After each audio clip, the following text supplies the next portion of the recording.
Hi అండి, అందరూ ఎలా ఉన్నారు? ఈరోజు నేను అట్టికాయ ఉడికించిన కూర చెప్తున్నానండి.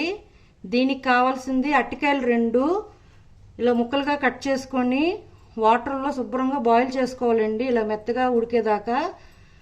పోపు కావాల్సింది ఆవాలు 1/2 టేబుల్ స్పూన్, జీలకర్ర 1/2 టేబుల్ స్పూన్, పచ్చిశనగపప్పు 1/2 టేబుల్ స్పూన్, మినపప్పు 1/2 టేబుల్ స్పూన్, కరివేపాకు 2 రెమ్మలు.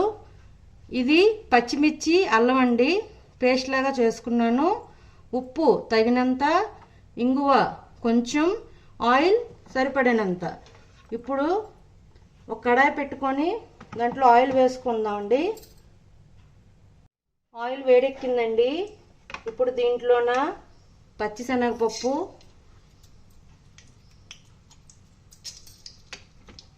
మినపప్పు ఇవి బాగా వేగాలండి. ఇది వేగింది కదండి. ఇప్పుడు దీంట్లో ఆవాలు, జీలకర్ర, కరివేపాకు, అల్లం, పచ్చిమిర్చి పేస్ట్ అండి ఇది. ఇవన్నీ వేసుకొని బాగా వేసుకున్నాం. దీనిలోనే కొంచెం ఇంగువ వేస్తున్నాను. దీంట్లోనే మనం కొబ్బరి పొడి, పచ్చి కొబ్బరి కూర వేసుకుంటామండి దీంట్లోన లాస్ట్కి. నా దగ్గర పచ్చి కొబ్బరి లేదు కాబట్టి నేను ఎండు కొబ్బరి పొడి వేస్తున్నాను.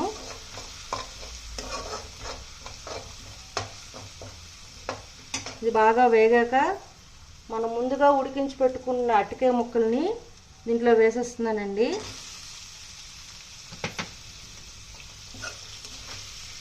ఇవి లైట్గా ఉప్పు వేసి ఉడికించుకుంటాం ముందు, ఆ తర్వాత కొంచెం లైట్గా ఉప్పు వేసుకుంటే సరిపోతుందండి.